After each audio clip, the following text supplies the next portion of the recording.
Hello, Capricorn, Sun, Moon, Rising, and Venus signs. Kamusta kayo? Sana pa nasa mabuti kayong kalagayan. Welcome back po sa Star Tarot. Kung bago kayo rito, welcome din kayo. Thank you sa inyong support. I truly appreciate it. God bless you all. Capricorn, pauna mensahe ninyo ay 5 of challenges. Ayan. So, maaaring meron kayong conflict dito with another person. Maaaring meron kayong hindi pagkakaintindihan with another person dito at siguro yung parang may disagreement na nangyari, merong hindi magandang resulta ang pag-uusap ng iba sa inyo dito, Capricorn, ano? So, maaring ganun ang naging kaganapan sa buhay ng iba sa inyo dito.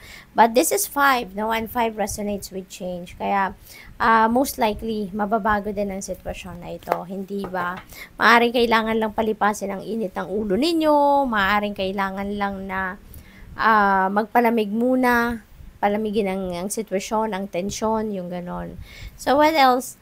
We have Weaver of Challenges. Ayan. So, dito naman sa Weaver of Challenges, ano, be straightforward. No? Be straightforward. So, maaari sa pag-uusap ninyong ito, baka meron ditong hindi nagsasalita ng totoo, ng katotohanan. Kaya, it's either kayo yung nabwisit sa kausap ninyo or yung kausap ninyo ang nabwisit sa inyo because maybe one of you or maybe both of you, nako, baka hindi naging honest sa bawat isa. Kaya, maybe someone walked away from someone dito, no? Dahil hindi nagustuhan ang narinig from kung sino man ang kausap ninyo or kung sino man ang nakikipag-usap sa inyo, no? So, maaaring ganun. Kasi, yung ano nito, yung message ni Weaver of Challenges is be straightforward, be honest, be truthful, no? Express ninyo kung ano ang dapat ninyo i-express. Kung anong laman ng isip, laman ng puso, yun ang ilabas ninyo, okay? What else? We have 4 of spells. Ayan. So, this is, kasiyahan, no? This is celebratory energy. So, maaring meron kayong sitwasyon dito na isa-celebrate ninyo. Maaring hindi konektado dito, 'di ba? Let's say hindi pa ito nagkabate, hindi pa nagkaayos, but there is something dito na isa-celebrate ang iba sa inyo. Maaring meron ditong reunion na magkakaibigan, reunion na magkakapamilya. Maaring merong achievement kayo dito or ang pamilya ninyo may achievement as a family. Kaya yun ang isa-celebrate ng iba sa inyo. So, posibleng may mga ganong sitwasyon dito ang iba, no? Kaya, masaya. Masaya ang ano dito, ang tema ng 4 of spells.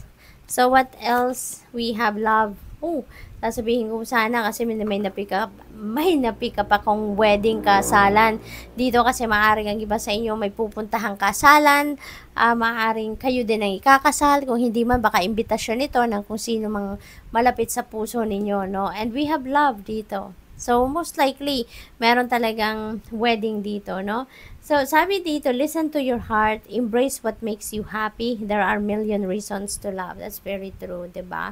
Kaya, kung ano yung makakapagpasaya sa inyo, whatever that will make you happy, yun ang sundin ninyo, yun ang gawin ninyo, no? Kasi, when there is love, nako, talaga, all the good things, no, might come your way when there is love. Kaya, sa dami din ng rason natin para ipagpasalamat natin, at sa dami ng rason din na makakapagpasaya sa atin. So, mas maganda na lang na talagang let's look at things, people, situations, and the eyes of love lagi, 'di ba? So, what else? We have reconciliation. So, most likely, Capricorn, magbabati na kayo. Kung sino man itong kagalit ninyo or hindi, yung may hindi kayo pagkakaintindihan with each other, maaaring magbabati na kayo, magkakausap kayo. And isa din yan sa mga rason na baka eto din yung reason kung bakit kayo magse-celebrate. Kasi siguro magkakaayos talaga, no? For some of you, maaaring magkaayos. For some of you, maaaring hindi. Depende sa inyong sitwasyon. Iba-iba tayo ng pinagdadaanan, 'di ba? So, there could be someone na magkakabati kayo. There could be someone dito na hindi, no? So, reconciliation is also in your horizon. So, most likely, para sa iba sa inyo, if this message resonates with you, maaaring meron talagang pagbabati dyan, no? So, good luck to that. What else? We have expectation. Be open for whatever comes next. it might just be the music your heart's been waiting to hear. Ayan. So, maybe you are expecting something good dito, no? So, maaaring related yan dito sa reconciliation energy. Kasi, maaaring talagang pinaandar ninyo dito yung pag-ibig, yung pagmamahal. You choose love dito.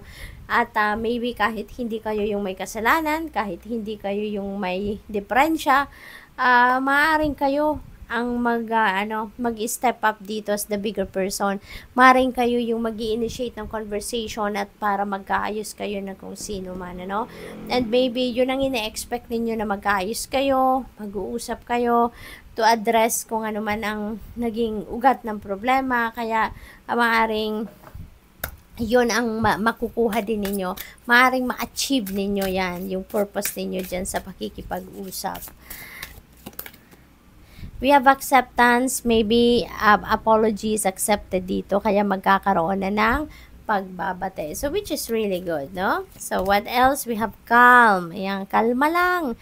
Makakalma din siguro kayo dito, Capricorn. Kaya siguro talaga magkakaayos din ang kung sino man dito ang may problema sa isa't isa.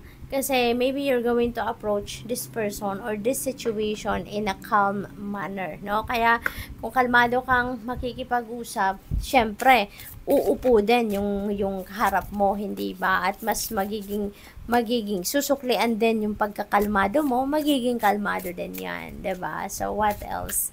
We have desire. Ayan. So, maybe yung desires ninyo sa ngayon na maging maayos kayo, maging matagumpay ang pag-uusap ninyo para magkaayos, magkabate, ma-patch up kung ano man na naging problema or ang puno ng inyong problema dito. So, it feels like to me na you're going to succeed dyan sa ninyo, sa move na gagawin ninyo. Maaaring magtatagumpay kayo at magkakaayos, kaya siguro yung reconciliation na to is really going to happen for most of you na merong ganitong sitwasyon.